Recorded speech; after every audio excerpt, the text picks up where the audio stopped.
abatiitiize nnyo ababatembeeta mukimanyi omukulu agambye nze nakikugambye nze omanyi sirina mukwano kugambye bano abasajja balina ekyabatemu ekyokubiri babbi ekyokusatu balina amalala anti kati tukoze eki era anti kyenkuwaako solution era nze kyannumanga nnyo nga ndaba abasajja mmwe mukwata abavubuka abasiraamu ne mubatta ennakasongola mu bibankers ebiri eyo ennalufeenya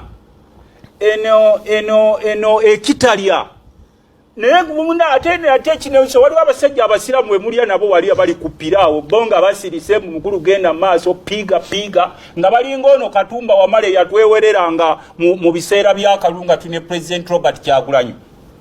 People power eno si Somalia eno si Sudan tugenda okulaba omusayi gugwamu netumugamba eno si Somalia eno si Sudani naye uliriza sebo toyinza kusanyukira kubikola bwe bityo kubanga bano oyo Katumba fe twamuddiramu Jeno Katumba Wamala twamuddiramu kubanga yali tamanyi badiringa nabo nalowooza nti bw'obeera mu lubiri n'otandika okulya n'abalangira nti naawe ofuuse mulangira ate tumugamba you are not yet safe. Sebo nze ndi wa people power atambula ne kusaawe nya. Yogera singa go wali Jeno. Amanyi go yogeza. Atambula ne kusaawe nya naye Jeno yali atugamba ndi eno si Somalia si Sudan. Ingira saa mwenda. Nate kisingo okutuluma nga kati omwana we yafa.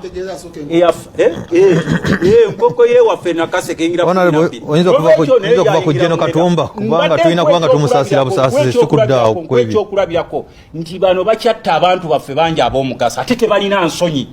Bwe bakuba wano Kaweese papa abavubuka abasiraamu bonna mu makomera abasiraamu naye nga abataka weesi baate bamanyi olwo omusajja gwe basse mando mukulu Museveni n'agenda okuziika ani yakubye wa UPDF ne boogera bibozi boogera kubanga body are used to bloodshed kati kyenyagala okugamba ne president kyetumugamba when will you ever stop bloodshed? We have had enough. Especially we who come from Well Triangle. He has come out. Nakaseke, the skulls left behind. Our parents died. Tegezi oli ku Yugi Update TV kusinzira kubanga otuuliza gwena yagande otwegattako kirya wansi waliwo ekigambo subscribe kikoneko ojja kuba osobola bulungi nnyo otwegattako gwe mukwano gwangale eyo yonna gy'osinza okubanga otuwuliriza. Mwabali emitala w'amayanja mbanirizaako nnyo abali Qatar, China, Dubai, Saudi Arabia, abali Oman, abali mu Canada namwe mbanirizaako nnyo. Enamba eyo gye mbateeredde awo eri mu kala emyufu mwabagala okulanga naffe enamba gye mba mukozesa ku WhatsApp mujja kuba musobola okuba nga mutufuna gwagala okulanga bizinensi yo emanyikibwe osobola okuba nga otukoonako ku WhatsApp namba yaffe eyo ojja kuba nga otufuna bulungi nnyo.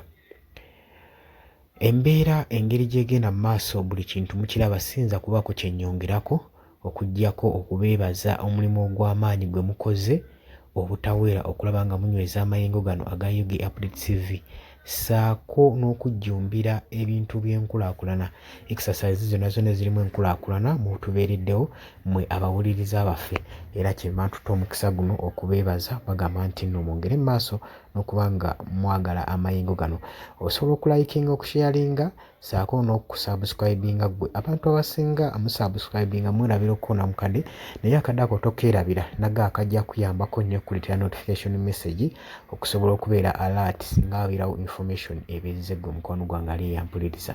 Mbategeeza nti nno mbaagala nnyo era nga mwebale kwekuumira ku mayengo gano aga Yugi Updates TV. Tugenda kuba nga tukomawo temuvaako.